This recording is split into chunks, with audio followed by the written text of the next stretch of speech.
We need to step in and provide support to the government. We need to break this chain. The WHO has been rather lenient to China.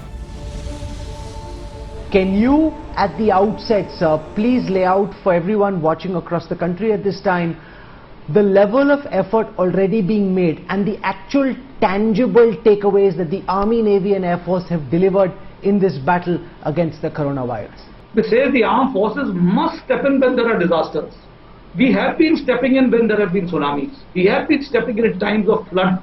So I, for one, and the armed forces, present leadership of the armed forces, we are very clear that we need to step in and provide support to the government. The Ministry of Defence has decided to adopt a holistic approach where the head of our organization, that is the Raksha Mantri himself, is issuing directions based on the feedback that he is getting from the various states and the various other organizations through which he is interacting.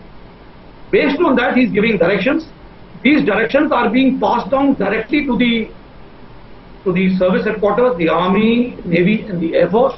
The Raksha Mantri has enabled the answer to the emergency pass so that they can procure equipment, whatever is necessary in these difficult times of COVID.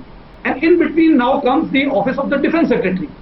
He is becoming the coordinator, because coordination is required not just between the person who is issuing the directions and the person who are executing on ground, but there are other agencies in the Ministry of Defence who also need to get their act together and support the effort of the Ministry of Defence, like the DRDO, the Defence Production. So everybody is working together, and therefore the coordination is being done by the Defence Secretary, who has the control over the medical services of the armed forces. The DG Armed Forces Medical Services is looking into the medical issues, while the service headquarters are providing the support and making sure that the administrative issues, the logistic issues are taken care of by the service headquarters. Have you been taken by surprise by the sheer numbers that Bengaluru has faced in the last 10 days? It certainly has taken us by surprise.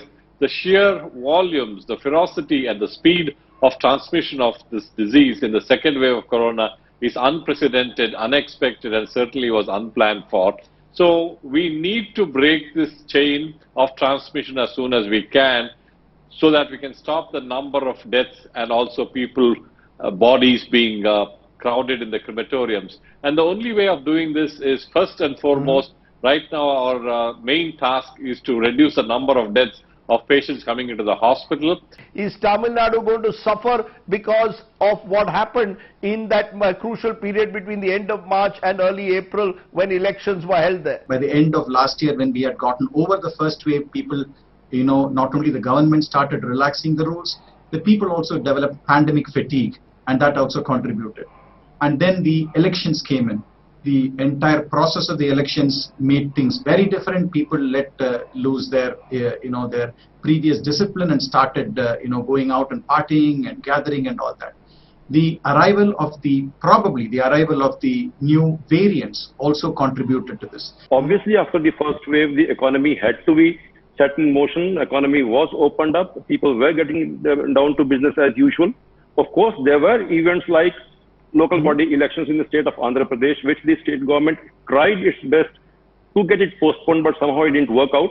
So some of them might have also contributed to the situation that we are. However, in terms of preparedness, if you see in the first wave, all put together, we used 261 hospitals with only 37,000 beds all put together. We are today operating with 648 beds, much more than double the number of hospitals that we have empaneled for treatment of COVID.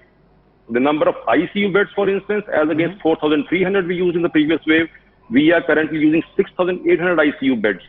Oxygen lines, availability of oxygen, the number of tankers used to transport oxygen, everything has been ramped up by the government. So I won't say that the state government is not prepared for handling the pandemic stage 2. Dr. Yan, what do you make of this report? Is this smoking gun evidence?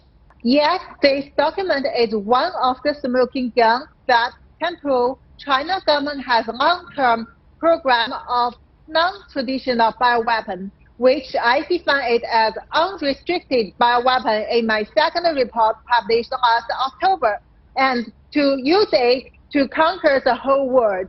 So in that document you mentioned, also I mentioned in my report published on March that they talk about how to develop such non-traditional bioweapon, which should be, the very important thing is, looks like come from nature.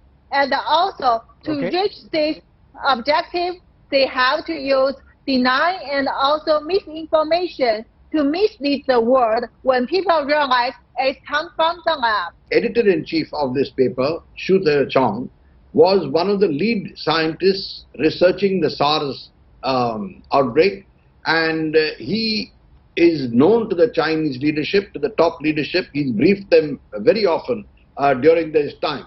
10 of the 18 people who were involved in this report are from the Air Force Medical University.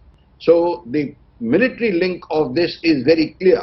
There was a paper written as far back as 2010 by Kuo Chi-wei, a professor of the 3rd Military Medical University, called War for Biological Dominance. So this undercurrent of biological warfare has been there for quite some time. Fact is that nothing is off limits for rogue actors, and the bioweapons is a poor man's atom bomb. So there has been an effort by the rogue actors to acquire bioweapons. That is very true.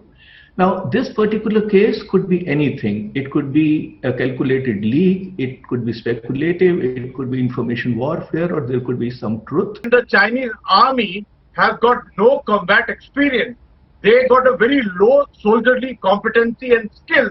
So therefore, they had to get into this bioweapon, bioterrorism aspect of it. The WHO has been rather lenient in its approach to China, whether it was in the beginning of the pandemic, in the delay in defining it as a pandemic, and then also when the team that went to China from the WHO side, they were not given access to anything. It was as if, as has been said also, as if the culprit is actually writing the case report. Oh, absolutely.